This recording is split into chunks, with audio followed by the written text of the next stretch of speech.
Ако немате пари, земете брз кредит. Тоа е решението кое што го нудат финансиските друштва, односно така наречени продавници за пари. Јас сум Джейлан Велију, а денес во Гласни идеи разговараме со Елена, председател на Сдруженијето Кредит Протект. Здраво Елена, добро дојде во Гласни идеи. Здраво Джейлан, благодарам што ме поканивте. Прво би сакала да те прашам нешто околу Сдруженијето. Од каде потекна потребата за формирање на такво здружение кое што ќе се бави за заштита на граѓаните, буквално да кажеме, отнели кредити? Така, следејќи ги трендовите се повеќе и поголем број на новоотворени финансиски друштва, не заинтересира секако да видиме кој е интересот на овие финансиски институции се повеќе да се шират кај нас на пазарот. Иако со закон се овозможи основањето на финансиските друштва уште 2010 година, меѓутоа последниве 5 години нивниот број рапидно се зголеми и едноставно не заинтригира да видиме што се случува. Кога направивме одредена анализа на пазарот, да видиме какви профити остваруваат, што се нивните профити, дојдовме до некои страшни бројки каде што видовме дека реално финансиските друштва од наплатени провизии на доместоци од корисниците на тие потрошувачки кредити заработуваат малтене, да речеме, процентуално повеќе отколку што заработуваат банките по тој ист основ. Откако направивме подетална анализа, видовме дека навистина има голем број на граѓани што користат вакви кредити, меѓутоа тие граѓани се едноставно презадолжени. И веднаш тоа што го направивме преку одредена анализа, го видовме на лице место веднаш што го основавме Сдруженијето. Дојдовме до клиентите што ни се обраќаат и начинот на кој што се постапува со нив, трошоците што им се наплаќаат по основ на овие кредити се страшни. А обично викат дека нели земете кредит, вратите истата сума, нема камати. Така, може да кажеме дека голем дел од финансиските друштва се користат за водничко рекламирање. Они рекламираат кредит со 0% камата, може кредитот е стварно со 0% камата, меѓутоа тоа што не им го соопштуваат на корисниците дека позади тој кредит има голем број на административни трошоци, на доместоци што им ги наплаќаат. Им наплаќаат трошоци за апликација, трошоци за обработка на кредитното барање, надоместок за брза исплата на кредитот, што воопшто не им кажуваат дека пример кога ќе аплицираат дека тој трошок ќе им се наплати. Имате пример тие во зависност од износот на кредитот, трошокот што им го наплаќаат за брза исплата може да оди од 20 до 50% од износот на кредитот. 50%. И вие, пример, има клиент 10.000 денари, нели, ке речеме не е некоја голема сума, меѓутоа таа сума за одредена категорија на граѓани е битна и значајна и е голем. Зима кредит 10.000 денари, дополнително на тоа му наплаќаат, не го прашуваат, му поставуваат прашање ти требаат ли брзо парите кога сакаш да ги добиеш. Денеска ти одговара, да, ми одговара супер уште убаво. Им наплаќаат плюс 5.000 денари за таа брза исплата. А они не се свесни. И дополнително нешто што прават исто, не им го соопштуваат транспарентно на клиентите, што доста по последно време е застапено. Наплаќаат некој трошок за финансиско советување. Реално, наводно ги советуваат клиентите каков тип на кредит им одговара највеќе на нивните примања, на нивните расходи, а единствено што прават им даваат само документ да потпишат договор за финансиско за плюс пари да изнудат. И наплаќаат, пример, за тоа финансиско советување провизии до 80% од износот на кредитот. И вие сметате да имате клиентот зема 10.000 денари, му наплаќаат плюс 5.000 денари за брза исплата и плюс да речеме уште 8.000 денари за тоа финансиско советување. На крај должи 23.000 денари. Да, а земал само 10.000. И воопшто не е свесен за тоа затоа што тоа не му го соопштува транспарентно, нема дури некој да сака да ги прочита тие документи и договори што ги потпишува, нема простор, нема време, се одвива брзо, а ако е електронски потпишувањето на договорите, тогаш буквално имаат само копче кај што кликаат потпиши договорот и они реално го потпишуваат договорот, па дури потоа го добиваат договорот да ја прочитаат содржината што реално потпишаа. Добро, земајќи во предвид дека и по-ниски, така да кажем, категории во општеството на граѓани ги користат тие кредити, многу често тие не можат да ја разберат суштината, можеби на пишаното. Бидејќи има и такви случаи. Точно, тоа предажно тоа е категорија на граѓани на кои што и недостасува финансиска едукација, да кажеме. Затоа и ние реално го отворивме Сдруженијето затоа што најмногу работиме, даваме од советодавен карактер постоиме. Најмногу постоиме за луѓето што се јавуваат чисто да им предочиме на што да внимаваат или доколку сакаат да земат кредит или веќе ако земале кредит, зошто им наплаќаат толкава рата, ја гледаме документацијата и чисто да им објасниме. Многу често и самите договори за кредит, дури и за некој што е финансиски едуциран, се тешки да се разберат, а исто и тие пресметките што ги прават, нели стапка на вкупни трошоци, амортизациониот план, кој износ, да, они точно во амортизациониот план ги пресликуваат износот на ратата, колку изнесува, колку од ратата е главница, колку е камата, колку е трошок за брза исплата или за финансиско заведување, меѓутоа тоа не е многу разбирливо наведено за да може секој да разбере реално кои ќе му бидат обврските по кредитот и колку реално повеќе плаќа од кредитот што го има земен.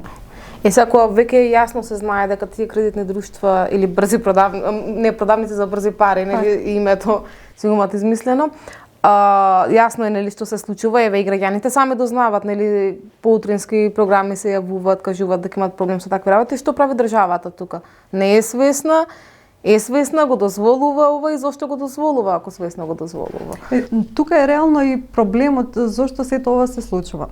Финансиските друштва се регулирани со Закон за финансиски друштва и се под надзор на Министерство за финансии. Законот за финансиски друштва е крајно недоречен и голем дел од работите што треба да ги регулира воопшто не се регулирани, нема никаква подзаконска регулатива, нема правилници, нема упатства. Во законот само е регулирано начинот на кој што може да се основаат финансиските друштва, што им е предмет на работа и кој врши контрола. Меѓутоа, како треба да ја вршат работата и начинот на кој што треба да се врши контролата врз нив воопшто не е озаконет, да кажем. И сето тоа финансиските друштва максимално го злоупотребуваат. Бидејќи нема пример, Министерството за финансии треба да врши контрола и надзор врз финансиските друштва. Нема одредени упатства, насоки, правилници на кој начин треба да го врши. И го врши по свое наоѓање како што смета дека е најцелисходно, да кажем. Казните кои што се предвидени за непочитување на одредени одредби кои што ги засегаат корисниците на кредитите се фрапантно мали, ниски. Значи најголемата казна е 5000 евра. Со 5000 евра нема да предизвикате никаков страв кон финансиските друштва за да ја почитуваат регулативата. Тоа се смешни 5000 евра на физички лица обично е казна се определува. Точно. Како резултат на овие слабости се создаде, нели, да кажем, оваа структура на финансиски друштва кои што моментално се 33 на број, што е поголема бројка од банките што постојат, речиси дупло поголема бројка од банките. 33 различни. 33 финансиски друштва се моментално регистрирани во Министерство за финансии кои што може да даваат вакви кредитни услуги. Не работат сите со полн капацитет, да кажеме може околу 20 на се тие што се повеќе застапени на пазарот, меѓутоа тоа за нашиот пазар е навистина голема бројка на ваков тип на институции, што уште повеќе укажува на фактот дека на овие институции им се исплати да постојат на пазарот затоа што има простор да остваруваат големи профити. А дали има податок дали сопствениците се, да кажам, државјани на оваа држава или преку странски капитал се отвара? Мешовити се, има во структурата има финансиски друштва се основани од македонски државјани, меѓутоа и од странство, да. Има доста од основачи што се бугари, мислам од други некои екс-советски држави, има различна структурата. Меѓутоа, можам да кажам, следејќи моменталната ситуација, дека голем дел од основачите што се бугари малте не ја пренесуваат политиката и праксата што имаат веќе воспоставено во Бугарија. Тие финансиски друштва, затоа што таму многу по-застапен пазарот на финансиските друштва, имаат зафатено многу поголем замав отколку што е кај нас. И мислам дека најмногу поради страв да не ни се случи бугарското сценарио, каде што веќе оваа појава излезена од контрола. Лани во ноември месец Министерството за финансии пројави иницијатива за измена на законот за финансиски друштва. Предложените измени од нивна страна беа добри, на дел од нив и ние се надоврзавме, дадовме дополнителни предлози, што кои ако се усвојат би било супер. Значи ќе се регулира максималните трошоци за задоцнета отплата што им се наплаќаат на клиентите, ќе се ограничи бројот на реструктурирање на кредитите, ќе се предвидат процедури за вршење на кредитна анализа и на минимум критериуми кои што треба да ги исполнува некој лице за да може да земе кредит, меѓутоа тие измени веќе цела година се во застој. Поради според разговорот што го имавме со Министерство за финансии, не известија дека тоа е резултат на тоа што во држава моментално има други приоритети и се уште не се поминати тие измени. И дали ќе поминат и дали ќе се усвојат, тоа ќе видиме. Проблемот е што тие да се усвојат така како што се предложени, нема да имаат ретроактивно дејство. Значи ќе важат само за новоисплатените кредити. Значи што се случува сега? Так. И кај се случува во иднина, значи не може да се... Так. А веќе имаме критична маса, значи негде околу 120.000 корисници на ваков кредитот, кои што по некои неформални проценки што ги правиме со разговори со тие клиенти, повеќе од 50% веќе се презадолжени. Значи ги користат тие кредити, постојано ги препакуваат или земат од едно задоснување. За да врати на едно зема од друго место и нонстоп долгото им расте. И плюс мислам дека ако надмине некој рок за отплата, каматите се многу повисоки. Точно. Се појавува камата, што се не така сум слушнала од луѓе што имаат проблем со дека 500 денари може да изнесува камата на дневна основа. И многу повеќе. Сега вака чисто ќе ви објаснам. До 2019 година Законот за заштита на потрошувачи при договори за потрошувачки кредити не предвидуваше ограничување на стапката на вкупни трошоци. Значи тогаш можеа да наплаќаат многу повисока стапка. Меѓутоа, тогаш со закон се ограничи и се дозволи да биде максимум 5 пати поголема од казнената камата, што во моментов тоа би било околу 50%. Финансиските друштва сега, затоа што се ограничени таму, иако ја наплаќаат нели таа стапка на вкупни трошоци 50%, рачунајте вие како да имате камата да ви се смета 50% на главницата на кредитот. Пронајден начин, дупка во законот, да кажеме, недореченост, нерегулираност, никаде нема никакво ограничување на трошоците за задоцнета отплата. Со тоа што сите финансиски друштва во моментот кога некој корисник ќе западне во задоснување сметаат страшно големи провизии. Има случаи некои финансиски друштва сметаат пример 900 денари на 3 до 5 дена за задоснување. Значи на секои 5 дена 900 денари. И буквално тие се сметаат постојано како што задоснува. Или наплаќаат трошоци за писма за опомени. Штом задоцни или 2-3 дена клиентот му праќаат писма за опомена. Па на секој 5 дена или на 7 дена нови писма за опомени. Тие писма ги наплаќаат од 1500 до 6000 денари. Значи за 2 реда зборови наплаќаат 6000 денари затоа што го опоменуваат дека не платил некој што не е во можност да плати, пример, рата од 1000 или 2000 денари, му наплаќаат 6000 денари како опомена. И што се случува сега тука? Лице што не можело да плати рата од 2000 денари, наплаќаат трошок за доцнување што е многу поголем и дури малце пари што ќе успее да собере, он ќе ги уплати тие, меѓутоа не отплаќа главницата, туку цело време ги плаќа тие трошоци за. Значи ако влезеш во тој круг на брзи кредити, не можеш да излезеш всушност. Буквално тоа е како бунар без дно. А што е најлошото, да кажам, што може да се случи? Дали се случило на некој да му извршат, не знам, средства не може нели да му изврши, дека нема средства да дојде до продажба на станови за се отплатат тие долгови? Реално во зависност од долгот, затоа што има лица кои што се задолжени во повеќе финансиски друштва, постои можност исто да се посегне по имот на тоа лице доколку тоа лице поседува имот на свое име. Меѓутоа најчесто во пракса се оди со платен налог, на лицето да му блокираат средства од плата. Тука проблемот е што иако постои таква можност, финансиските друштва за да можат што повеќе да соберат трошоци за задоцнета отплата, значи да се зголеми долго, да имаат поголемо побарување, ги оставаат без да ги дадат на извршување клиентите, значи некогаш и година и две. Затоа што реално тука законот не предвидува никаква обврска до кога најдосно, освен под притисок на законот на обврската за застареност, што би настанало за тек за 5 години. Они рачунајте ги чуваат по година, две, им се засметува постојано трошок на доместок за задоцнета отплата. Има случаи каде што за 10.000 денари кредит лице должи повеќе од 100.000 денари.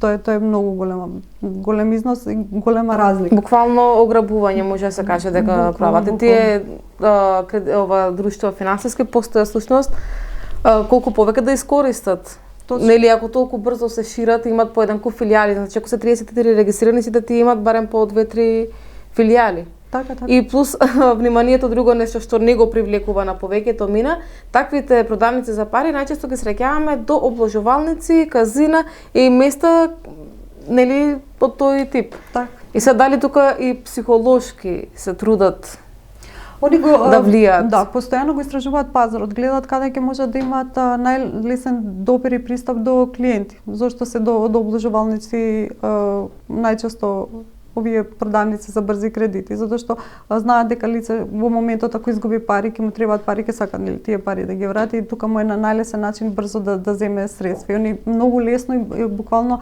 исплаќаат кредити за они ги рекламираат за 5 минути, меѓутоа тоа стварно е многу брзо. Буквално само со лична карта одат им исплаќаат средства. Не се тоа големи суми, меѓутоа кога ќе се земе вкупниот износ или па неможност за враќање. Да, тоа е во поглед на оваа категорија на граѓани што зема ваков тип на кредити, тоа се значајни средства. Да. Ова што спомена со лична карта, нели дека се зема само и тоа доведува до злоупотреби. Нели слушаме по медиумите има доста злоупотреби, некое лице, не знам, ја зема личната карта на соседот пример и подигнал кредит во негово име.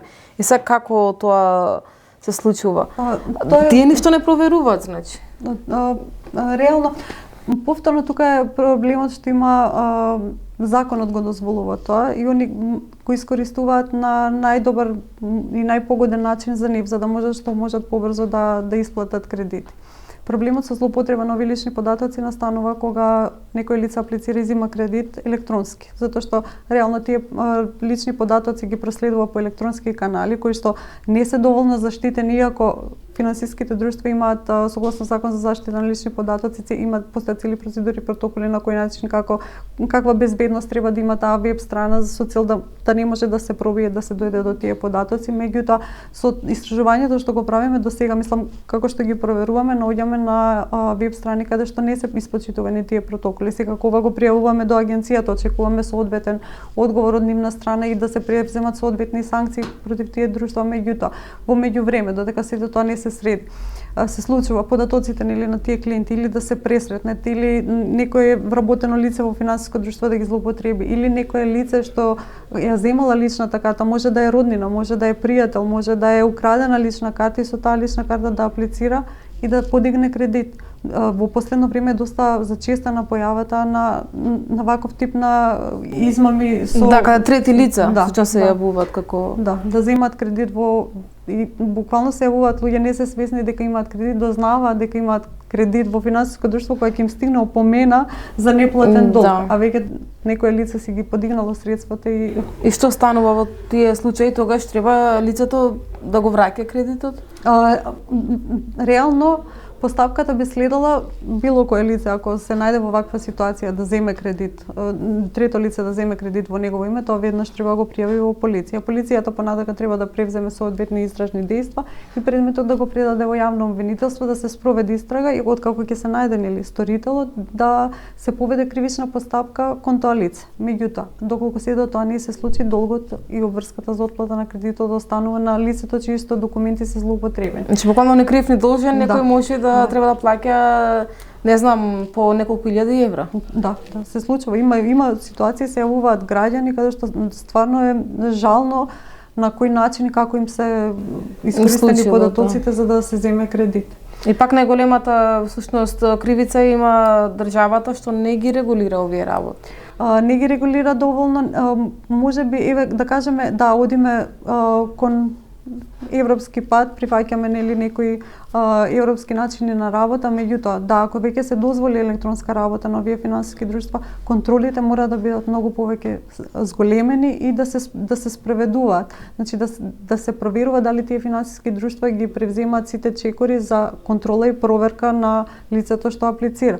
Да не биде само копија од лична карта, туку да се прави идентификација на тоа лице. Мислам различни протоколи на кои што реално може да се потврди дека тоа лице навистина аплицира. Значи има случаеви каде што еве веќе некои банки го прифаќаат овој начин на комуникација со клиенти, меѓутоа пример се прави видеокомуникација со тоа лице, лицето што ја држи личната карта што пратило копија да се појави како субјект за да се види дека стварно се работи за тоа исто лице, а не дека на пример во име на некое женско лице некој маж може да земе кредит, а воопшто да не се свесни од финансиското друштво за тоа. Па ова зборува и за тоа дека тие по секоја цена сакат да го дадат тој кредит за понатаму да користат нели од тоа што ќе должи некој, така што тоа им одговара всушност.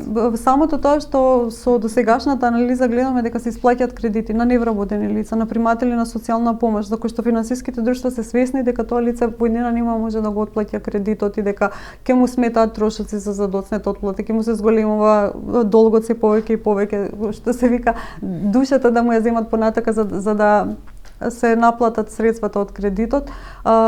Самото тоа покажува дека финансиските друштва само не ги даваат овие кредити, нели како што беше на почеток замислата со основањето на финансиските друштва, да даваат финансиска поддршка на категоријата на граѓани што не исполнува критериуми да земе кредит од банка. Туку напротив, да ги злоупотреби, до крај да ги искористи всушност.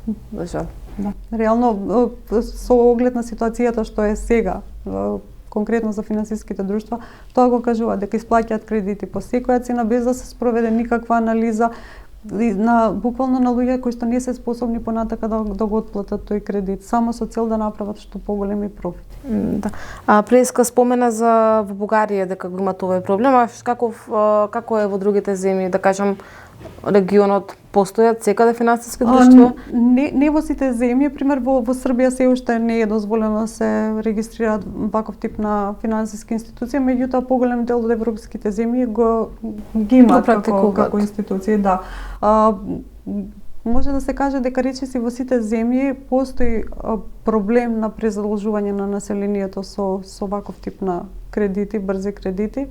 Меѓутоа, со оглед на нашата економска состојба и состојбата нели во која што се наоѓа државата, мислам дека ние сме во најмногу погодени за разлика од другите држави. Затоа што кај нас реално економијата и социјалната политика на нашата држава е многу послаба од другите европски држави. Нема едноставно лице кога ќе западне во вакви долгови не може толку лесно да се извади како што пример би можело во некоја понапредна европска држава да се случи. И на тоа лице овој долг му е многу поголем терет и реално целата финансиска моќ што би ја имало како нели државјани на нашава држава му се исцедува и е принудено да го отплаќа кредитот и финансиски не може да придонесува на поинаков начин. Да се снајде како знае и уме. Всушност многу често тие луѓе понатаму почнуваат да се бават и со криминал за да ги стигнат до тие пари. Значи, кога се притиснат од сите страни, почнуваш и ти деструктивно се однесуваш. Точно се случува. Има и такви случаеви. До сега во Сдруженијето не сме се сретнале меѓутоа од искуство можам да кажам дека навистина голем број на граѓани што заглавуваат со ваков кредит одат во странство за да заработат, за да можат реално да го отплатат тука долгот. Имам голем број на клиенти што не имаат контактирано или што не контактираат реално од странство кога им стигаат некакви опомени или нешто слично од финансиските друштва, што е навистина жално. Тоа е за жал, па ќе видиме дали државата понатаму ќе превземе нешто. Јас искрено се надевам дека барем ќе успееме да издействуваме промена на законот за финансиски друштва, ако веќе е направена одредена штета да се сопре, да не се дозволи се повеќе да се зголемува бројката на граѓаните што се презадолжуваат со овие кредити. Би ги нарекла, да. Точно. И дека барем колку толку ќе успееме исто како здружение на веќе тие граѓани што се задолжени, секако слободно било кој може да не контактира, да не побара за совет или едноставно чисто да преговараме помеѓу него и финансиското друштво таму каде што сметаме дека има навистина многу огромна разлика од долгот што се побарува и кредитот што е земен, чисто за да можеме да му помогнеме на тоа лице понатака да го отплати долгот или каде што има простор и евентуално каде што сметаме дека има одредени законски прекршувања да поведеме одредена постапка против тоа финансиско друштво со цел да им помогнеме на граѓаните. Добро што постоите. Тоа имам да кажам. Ти благодарам, Елена, за разговорот. Ако имаш да додадеш нешто слободно. Ви благодарам уште еднаш што не поканивте. Се надевам дека овој прилог ќе придонесе граѓаните чисто да не побараат ако се наоѓаат во некаков проблем со ваков тип на кредити. Можеме да најдеме некој решение да им помогнеме на одреден начин. Ние сме тука за нив, слободно нека не контактираат или на нашите телефонски броеви, на нашите социјални профили. Ќе им слеземе во пресрод, ќе направиме се што можеме за да им помогнеме. Ти благодарам уште еднаш. Почитувани гледачи, за повеќе емисии следете на YouTube каналот Гласни идеи.